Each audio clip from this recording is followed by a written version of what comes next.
katubagan ang ginawa ni. Wala din kinakasunod sa manual. Ingon ang pulong sa Ginoo, pailog lang. Nakagipangayo sa Ginoo. Uban ang pagpailog ug pagpaubos. Nya kanang tanan tubagong rigid sa Ginoo. Amen. Doon na kita'y mga pag-ampo nga usahay. Pugso nato ang Ginoo. Lord, maunay gini. Mao Ginoo gusto na ko, Lord. Gusto ko nga makayuta kog 10 hektar.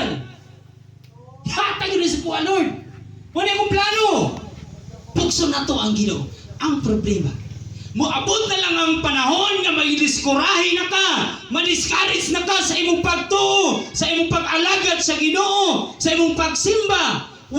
Kay may katubagan ang imong pag-ampo. Nga naman, nimo masunod ang tinuod nga manual sa pag-ampo.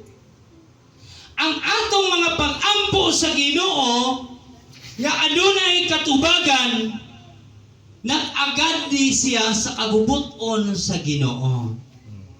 Mao nang usahay, doon na tayo mga pag-ampo nga dili matubag sa Ginoo, tungod kay lahi ang nigawas sa imong baba, lahi pud ang gipitik sa imong kasing-kasing. Lord, mangayo ko og 2,000 pesos. Kay palit na ko atong sapatos nga tag 1,999. Piso na lay sobra.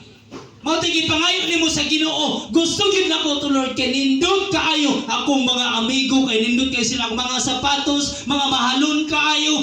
Ako Ginoo akong sapatos kay tag 20 lang in taon ni. Gusto ko, Lord, pareha pod sa ilaha. Nay katubagan wala. Wala. Way katubagan kay nasina ka man. Ikaduha nga way katubagan, mupalit ko ani, Lord, gusto na kong palito ni para sa simbahan. Magpalit ko og speaker, magpalit ko og unsa pay mga butahan sa simbahan. Hatagi ko og 50,000 this year. Karon, niabot ang panahon. Asawa pa niabot ang panahon. Ingon kasi mo huna-huna. Lahi imong gisulti ha. Ang imong gisulti sa Ginoo, ipalit nimo bisang unsa dinhi nga ihatag nimo simbahan. Pero ang imong kasing-kasing nagsulti. Ingon imong kasing-kasing, kung maabot ning kwartaha, kay ang pulong sa Ginoo nagsulti bisag unsay akong pangayoon ihatag sa Ginoo, maabot ning kwartaha, ipalit lang sa nako ni o unsa man, sapatos nako, mga gamit nako. Okay. Siyempre, ulitaw. Siyempre, ulitaw. Patsoy kita. Unya imuhang gisaad sa Ginoo lahi.